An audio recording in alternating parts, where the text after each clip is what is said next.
Before you carry that box of rusty woodworking tools to the curb, stop and look at the smallest plane in it. Not the cleanest one, not the biggest one, the strange little one that never seemed useful enough to throw away. At a specialist tool auction, a patented match and plow plane sold for $19,800. Another small smoothing plane brought $28,600, and one elaborate wooden plow plane made as a showpiece for the 1,876 Centennial sold for $114,400. Now, that does not mean every rusty hand plane is a hidden fortune. Most are not. A common Stanley No. 4 that worked every day for 3 generations may still be a fine tool, but it may sell for less than the price of a new cordless drill. The money hides in the exception, the unusual size, the short-lived patent, the early maker's mark, the part everyone else lost, or the original finish somebody was smart enough not to grind away. And that is where people make the expensive mistake. They find an old tool, attack it with a wire wheel, repaint the black parts, sharpen the iron on a bench grinder, replace the cracked handle, and only afterward search the name.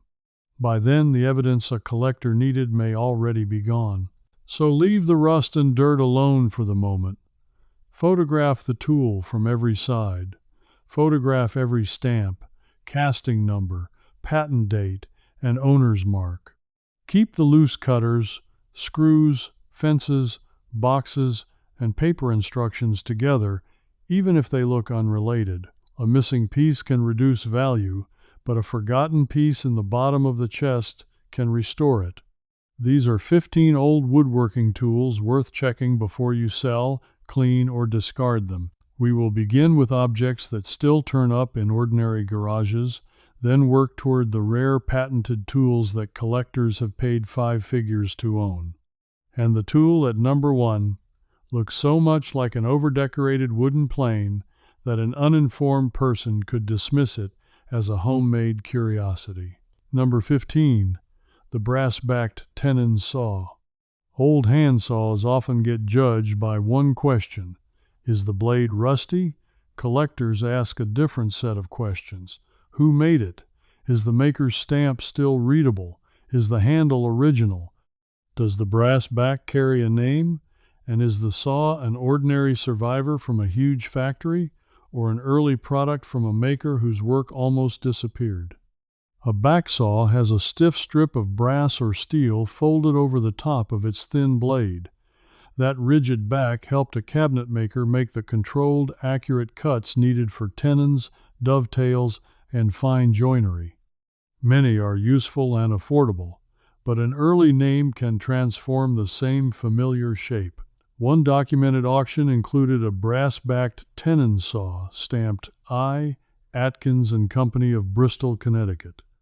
Isaac Atkins worked there in the middle of the 19th century and helped teach the trade to Elias C. Atkins, whose later saw company became far better known. That rare Connecticut saw sold for just over $1,000. Start with the handle. Look for an old carved lamb's tongue, a bird's head shape, intact horns and split nuts or early screws that match one another, then hold the blade at a low angle to the light. A faint etch or stamp can disappear when viewed straight on. Do not sand the plate to make the name easier to read. The name may be worth more than the shine. A common Diston or Atkins user saw can still be desirable, particularly if the plate is straight and the handle is sound. But do not assume that a decorative medallion alone makes it rare. Common saws wore handsome hardware too. The valuable combination is age, scarce maker, original construction, and condition. The first lesson is simple. Rust is obvious, but history is often stamped so lightly that one careless cleaning can erase it. Number 14. The wooden tap and die set. This tool does not resemble the steel tap and die kit in a mechanic's drawer. An early woodworker's version may look like a thick wooden block with a threaded opening, accompanied by a long steel tap that resembles a coarse screw.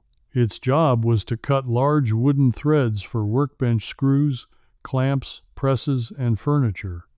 Because the tool is incomplete without both halves, families often separate it without realizing what they have. The wooden die goes into one box, the iron tap into another, and each piece becomes nearly meaningless on its own.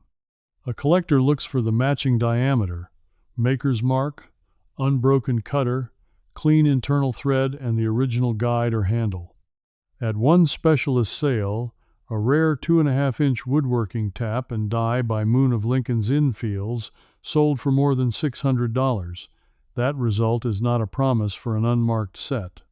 It shows why an odd wooden block should not automatically become firewood. Large diameter matters because these tools were used for serious wooden mechanisms. Examine the mouth of the die for an iron cutting tooth. Look along the tap for a maker's stamp, not only at the handle. Check whether the wooden body has been split by shrinkage or forced over the wrong stock, and search the chest for a second piece before selling either one. Number 13. The patented bit brace. Most old braces are common. They were built by the thousands because every carpenter needed a way to bore holes before electric drills. A wooden head, a sweeping metal frame, and a chuck at the bottom usually point to an honest working tool, not a financial windfall. Then you find the brace with a second job hidden inside it. William Moore of Eden, New York, patented an unusual combination brace with an oil container built into the tool. One example, even with a small operating spring apparently missing, sold at auction for $3,630. It was valuable, not because every brace became scarce, but because that particular invention survived in remarkably complete condition. When a brace looks unnecessarily complicated, slow down, search the frame, pad, and chuck for a patent date or maker. Look for a reservoir, valve, spring, ratchet mechanism, or attachment that does not belong on the standard examples beside it. Do not force a frozen part. Do not fill an unknown chamber with oil. And never discard a wire, cap, or odd fitting simply because you cannot identify it. Condition still controls the price. A common brace with a famous patent date is not automatically valuable. The correct chuck, intact wooden pad, functioning mechanism, legible markings, and absence of modern repairs all matter. With patented tools, the difference between scrap and serious money may be the tiny component lying loose beneath the sawdust. Number 12. Boxwood rules, bevels, and calculating tools. The folding rule in an old carpenter's chest can be more than a ruler. Some were built for engineers, timber measurers, pattern makers, and machinists. They folded, extended, calculated angles, and converted dimensions before a pocket calculator existed. Boxwood was favored because it was stable, close-grained, and capable of holding precise divisions. Better rules were bound in brass. Specialized examples carried extra scales, slides, protractors, or mechanisms that look confusing today. Confusion is exactly why they get overlooked. At a major tool auction, a Stanley No. 16 2-foot, 2-fold bound boxwood engineer's rule sold for $2,750. At another, a 19th century gear calculating rule made by Stanley and carrying an E. A. Stearns marking brought $6,820. A patented Thompson protractor and bevel brought more than $2,500. Those prices belong to specific rare versions in strong condition. Most folding rules are far more modest. To separate them, read every scale and stamp. Count the folds. Look for model numbers on the brass joints and maker names pressed into the wood. A rule designed only to measure inches will not attract the same attention as one built to calculate gears, board measure, or complex angles. Do not polish the brass until it flashes. Abrasive polish can soften engraved divisions and leave residue inside the markings. Do not soak boxwood to straighten it. Water can swell the wood and disturb the joints. Open a stiff rule only as far as it moves safely.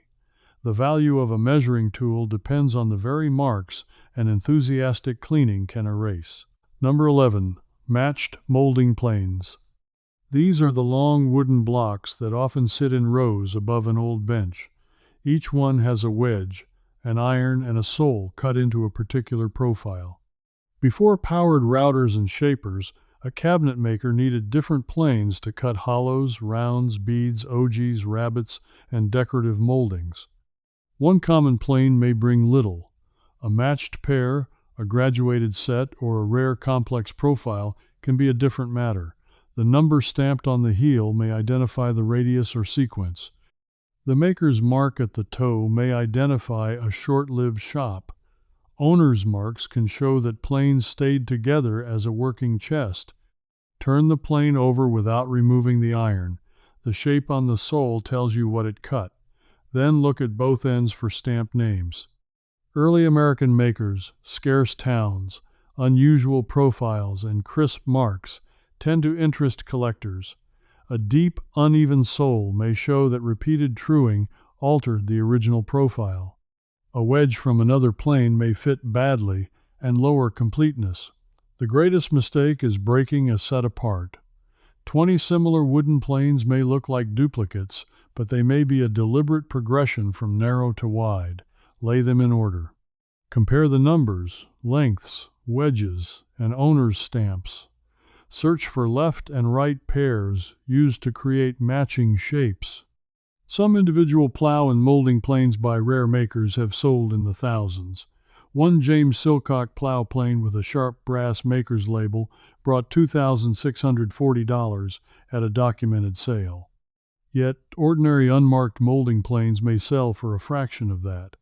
The stamp, profile, and relationship to the other planes decide the story. Never flatten the sole before identification. A user may true a common plane to put it back to work. On a rare collectible, that same act can change the profile that proves what it is.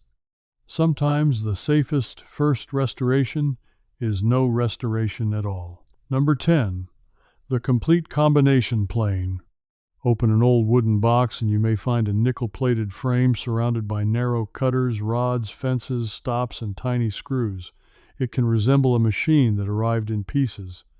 That is a Stanley number 45, number 55, or one of their competitors, a combination plane designed to perform the work of many specialized wooden planes. Common incomplete examples are not fortunes. The value climbs when the plane is an early or scarce variation and the equipment remains together. Collectors want the correct cutter set, depth stops, slitting tools, fences, rods, screwdriver, box, and instructions. The little parts matter because they were the first things working carpenters lost. Do not judge the set by the main body alone.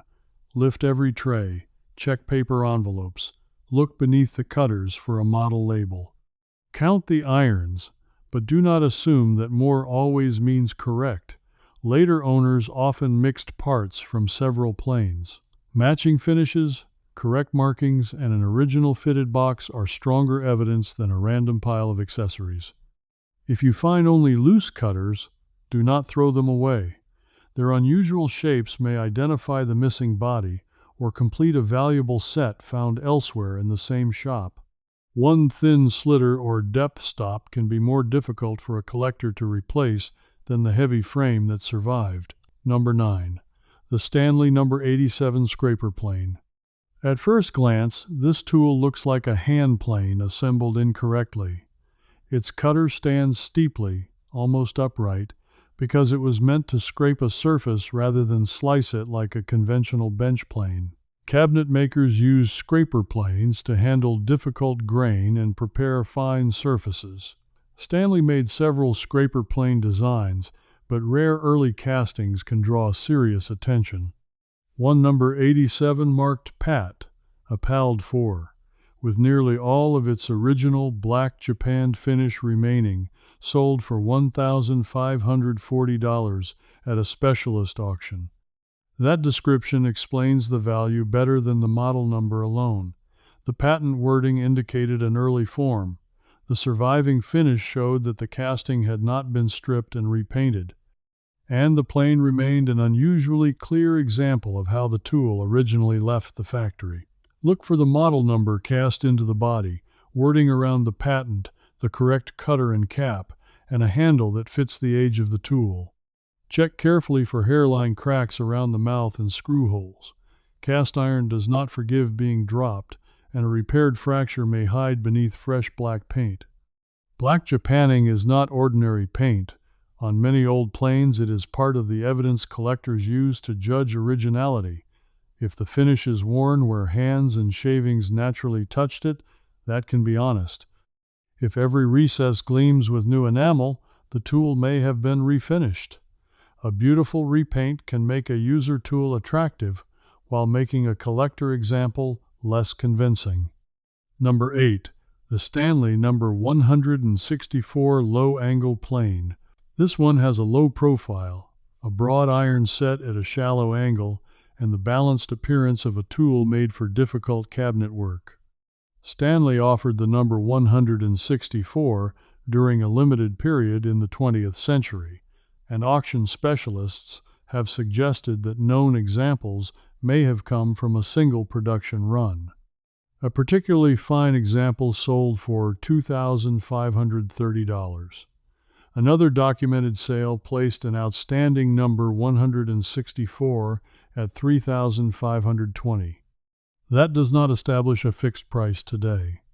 It demonstrates what scarcity and condition can do to a model that an ordinary observer might mistake for a common block plane. Identification begins with proportion. Do not rely on color or a seller's handwritten tag. Record the length, width, and cutter angle.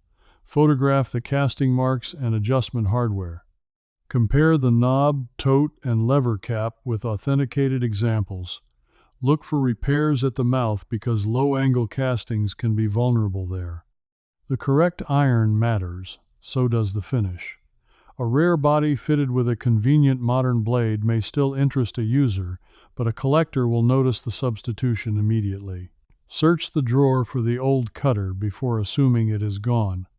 This is a good moment to remember that auction values are snapshots, not price tags.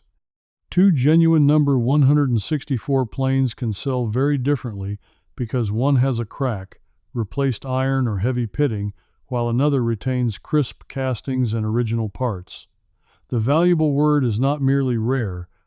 It is rare, correct, and intact. Number 7. The Stanley number 1 smoothing plane. The number 1 is only about 5.5 inches long. Put it beside a common number 4, and it can look like a child's tool or a salesman's miniature. That small size is the clue. Stanley's ordinary number 3, 4, and 5 bench planes survived in enormous quantities. The tiny number 1 is far less common and has become one of the most recognizable prizes in the Stanley line. Documented examples have crossed the $1,000 mark, and fine examples in the collector market have been offered near or above $2,000. Measure before guessing. Modern reproductions exist, and other makers produce similar small planes. On an old Stanley, study the casting, frog, lever cap, cutter mark, front knob, and rear tote together. Different manufacturing periods carry different combinations of details. One feature alone is not enough to assign a type. The wooden parts are especially important because the rear tote is so small and easy to break. A neatly made replacement may turn the plane into a usable tool, but it is not the same as an intact original. Look for old finish, consistent wear, and the correct fastening. Inspect the sole for welding, cracks, or an enlarged mouth. Do not confuse small with valuable in every case. Plenty of inexpensive block planes are even smaller. The number cast into the body, the Stanley markings, and the complete pattern must agree. And beware of a modern number 1 presented as antique after artificial aging. The number 1 is the sort of tool that disappears in a crowded photograph. When clearing a shop, sort planes by size before selling them as one lot. The little plane at the edge may be worth more than every common bench plane stacked around it. Number 6. The old joiner's tool chest. This is the item families often empty before they understand it. The planes go to one buyer, the saws to another, the chest becomes a blanket box, and the owner's paper labels get swept into the trash. What disappears is the relationship among the tools. A purpose-built 19th century joiner's chest can carry fitted tills, sliding trays, saw storage, lock hardware, and highly personal interior work. Some craftsmen built secret compartments. Some used exotic woods inside while painting the outside plainly to survive travel. The chest was not only storage, it was the working biography of its owner. At one major tool sale, a joiner's chest with 15 drawers and a removable till brought $6,160. Another compact fold-up tool chest and workbench, made for an apartment-dwelling woodworker, brought more than $4,000. Those were special examples, not ordinary pine boxes, but they reveal why the container deserves the same inspection as its contents. Look underneath the tills and behind removable panels. Keep inventories, trade cards, receipts, sharpening stones, and apparently useless wooden fixtures. Repeated owner stamps across several tools can connect them to the chest. A name may lead to census records, a workshop, a military unit, or a known maker. Do not strip old paint simply because bare wood seems prettier. The color, decoration, and lettering may be original. Do not replace the lock until the old hardware has been photographed. And never throw away a broken till before checking whether it carries a signature or date. Even when the chest is not worth thousands by itself, selling a coherent working group can preserve more history and sometimes more value than scattering it. A collector is not only buying objects, he may be buying the last intact record of one carpenter's life. Number 5. The Norris and Spears infill plane. These British planes feel different the moment you lift them. Their metal shells are filled with dense hardwood, often rosewood or another fine timber, creating a heavy, rigid tool built for precise cabinet making. Names such as Norris and Spears became associated with exceptional infill planes. In 2022, auctioneers clearing the home of a retired woodwork teacher discovered more than 30 Norris tools among a vast collection. One rare plane had been wrapped in an ordinary grocery bag, yet specialists expected that single piece to make a four-figure sum. The entire tool collection had spread through the house, garage, attic, and basement, the exact sort of setting where value hides under familiarity. A typical Norris A5 in good working condition can interest both collectors and modern craftsmen, and stronger examples can reach into four figures. Rarer sizes, unusual adjusters, early marks, and exceptional originality can do better. Spears planes, gunmetal chariot planes, and scarce infill patterns have their own specialist followings. Look for a maker's name on the lever cap, bridge, iron, or body. Examine how the metal sides are joined. Check the adjuster and mouth. Study the infill for cracks, shortening, or replacement. A new piece of beautiful wood may make the plane usable again while removing part of what a collector hoped to preserve. Most important, do not dismiss foreign names because the garage is in America. Fine tools traveled with craftsmen, were imported by dealers, and passed through generations. That unfamiliar name may be the reason to investigate, not the reason to toss it aside. Number 4. The Stanley No. 90, a bullnose rabbit plane. A bullnose plane carries its cutter very close to the front, allowing a woodworker to trim into corners and clean rabbets where a longer toe would get in the way. The No. 90A is compact, nickel-plated, and easy to mistake for an incomplete little specialty plane. One rare Stanley No. 90A, unused in its original maker's box, sold for $11,000 at the Brown Tool auction. The box had a little storage stain, but the tool's exceptional condition, scarcity, and completeness made it a prize. That sale also demonstrates why new old stock can matter so much. A tool that escaped work preserves machining, plating, labels, and edges that use normally removes. An original pasteboard box may look fragile and worthless beside the metal tool, yet it can help prove model, period, and untouched condition. If you find a small nickel-plated rabbet plane, do not polish it. Look first for the number, maker, and correct removable nose or adjustment parts. Search separately for the box. Examine the plating for natural age, not aggressive buffing. Check the mouth and sidewalls for cracks. Then control your expectations. Other Stanley bullnose planes are far more common. A similar outline does not create an $11,000 object. The rare model, original condition, and box work together in that auction result. This is why the photograph on a quick marketplace listing is not enough. The seller may show only the attractive side and miss the model number underneath. Turn the tool over. Read the casting. A 10-second inspection of the sole can change the entire conversation.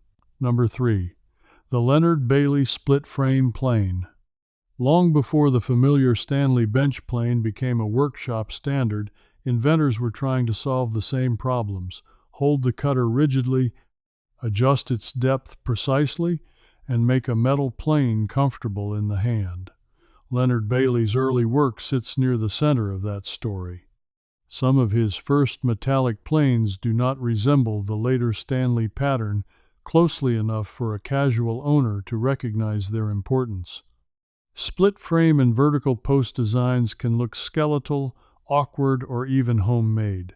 That visual strangeness is a warning sign.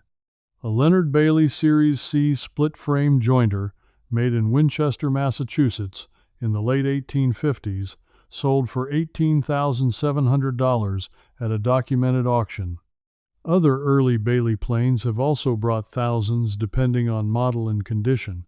Look for cast lettering, patent information, and construction that differs from the solid-bodied Bailey-style plane most people know. Measure the length. A jointer is long because it bridges hollows and straightens board edges. Check that the frame, handle, knob, lever, and iron belong together. Early experimental tools can have parts that look crude by later factory standards. Replacing them with better hardware can destroy vital evidence. Do not base authentication on a single photograph found online. Rare planes attract reproductions, assembled examples, and honest misidentifications. Record every detail and consult a specialist familiar with early patented planes. The reason collectors pay is larger than the job the tool performs. A split-frame Bailey is a surviving step in the evolution of the modern hand plane. It captures an inventor working toward a design that later carpenters would take for granted. When a tool represents the road not quite taken, its oddness becomes its value. Number 2. The Bundy combination match and plow plane. This is the answer to the question painted on our workshop board. Could an old hand plane really be worth around $19,000? In one case, yes. A combination match and plow plane patented by Bundy in 1870 sold for $19,800. It was not a common bench plane with an optimistic online price. It was a scarce, mechanically distinctive survivor sold through a specialist auction. A plow plane cuts a groove parallel to an edge. Match planes cut the mating tongue and groove used to join boards. Bundy tried to combine functions in an adjustable tool. To modernize, the result can look like a wooden plane burdened with too many metal arms, screws, and fittings. That complexity is exactly what you should protect. Never separate the arms to make the tool easier to store. Never replace a dark old screw with a shiny modern one and discard the original. Keep every cutter and attachment, even when you cannot see where it belongs. Patented combination tools are often valued by completeness because their small special-purpose parts rarely survived. Search the body and metalwork for the name Bundy and patent wording. Compare the arrangement with authenticated examples rather than generic plow planes. Check for cracks around the arms and fences. Examine whether the iron, wedges, and adjustment hardware agree in age. And notice the question mark after 19,000. One historical result does not make every Bundy plane worth the same amount forever. Auction date, provenance, bidder competition, and condition all affect the number. The responsible claim is that a documented example achieved 19,800, not that an unidentified plane in a garage automatically will. But that result proves the central promise of this list. Two planes can both be old, brown, and dusty. One may be a $50 user. The other may preserve a rare invention, and the difference is written in small marks most people never read. Number 1. The Sanduski Centennial Presentation Plow Plane. If this tool were lying beneath a bench, you might think a talented cabinet maker had built himself an unnecessarily fancy plane. The body is ebony. The arms are bright ivory. Nickel-plated fittings catch the light, and a center wheel adjusts the fence. It looks more like a ceremonial object than something meant to be pushed through pine every morning. That is because it was a showpiece. The Sanduski Tool Company created the self-adjusting center wheel plow plane for the 1876 Centennial Exhibition. Sanduski was one of America's important wooden plane makers, operating in Ohio from the 19th century into the early 20th. This particular plane displayed what the company could do. At Brown's 25th International Tool Auction, it sold for $114,400, reported as a world record price for an antique tool at the time. No, you are not likely to find that exact one-of-a-kind plane behind your lawnmower. That is not the point. The lesson is what made collectors recognize it. Maker, material, mechanical design, exhibition history, condition, and uniqueness. None of those qualities could be measured by the amount of rust. Presentation pieces, patent models, and factory show tools sometimes survive because an employee took them home, a company closed, or a family kept an object without remembering its story. They can be mistaken for decorative copies precisely because they are finer than ordinary production.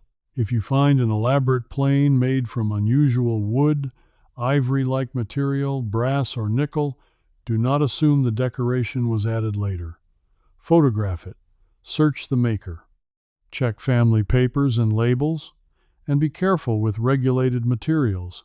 Identification and sale may carry legal restrictions depending on what the fittings are and where you live. A qualified specialist should handle that question. The Sanduski plane is the spectacular exception, but every tool in this countdown teaches the same practical method. First, identify before cleaning. Museum conservators warn against stripping historic iron down to bare metal without good reason. Abrasion can remove finish, plating, stamps, and tool marks, while harsh polish can remain trapped in engraved lines. If you may own a collectible, keep it dry, handle it carefully, and seek informed advice before treatment. Second, judge the complete object. A cutter, fence, box, label, or tiny spring can decide whether a patented tool is whole.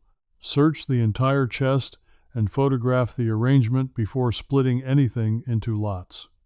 Third, compare exact models, not broad names. Old Stanley plane is not an identification.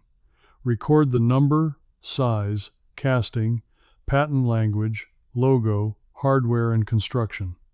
A common number 4 and a scarce number 1 can share the same family resemblance while living in completely different markets. Fourth, use documented sales carefully. An asking price is only what a seller hopes to receive.